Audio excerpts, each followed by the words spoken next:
Medyo nag-crave ako sa pagkaing madalang kong matikman, kaya aking pinuntahan ang pagkaing originally made from Pakistan. Pero bago ko simulan ng kwentong ito, hayaan niyo muna na magpakilala ako. Ako nga pala si Mr.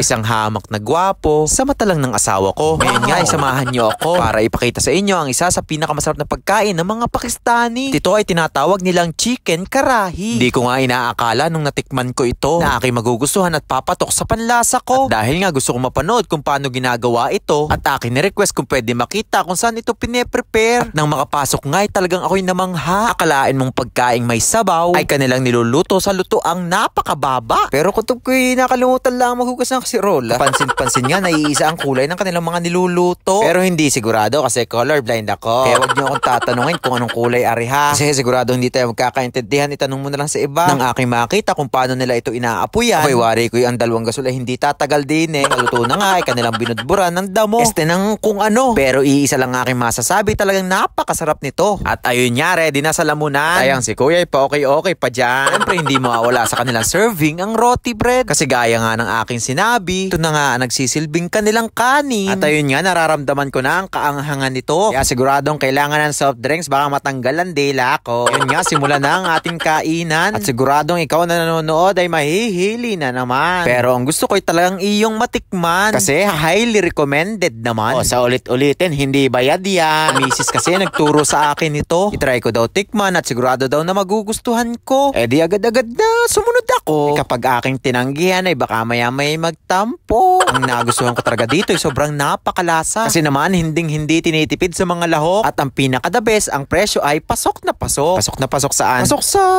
basta mura. At ayun nga, hindi pwedeng hindi inom ng soft drinks. Kasi ba naman, ang normal spicy nila ay talagang nakakapangatin ng dila. At ang isa pang nakaka-enjoy sa pagkain ay kung paano nila ito kainin. Pupunit ka lang ng kapirasong roti bread at tapos iyong palahin ng sabaw at chicken. Ba't may pala? Ano yan? Semento? Bakit pala? Pasok sa bulsa mo? Akalain mong sa dami ng servings ay kaka-14 dirham. Pero bukod ang roti ha, piso lang naman isa. At grabe, akalain mong naubos ko. Palagay ko yung nakain ay pang 2 tao. At ayun, gaya ng inaasahan, taob ang kawaling ito. Maya-maya nga, after magpahinga ay nagbayad na. At siguradong pagdating sa bahay ay taob sa kama. Parang yung kain yun ay kasama ang umagahan. Napakasarap naman talaga. Talagang babalik-balikan. Kaya salamat Muhammad Faisal Restaurant. Approve na approve ka sa akin. Kaya ikaw na nanonood, try mo na rin. Talagang chicken karahi.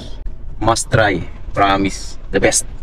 Isa yun sa pinaka na gustuhan ko sa Pakistani food. Kaya yun talaga yung mga dinadayo dito. At ayun, salamat ulit sa pagsama at muling magkita-kita sa susunod na kabanata. At baka ang page ay ma-follow pa ha. Paalam mga holop. See you! Shoo!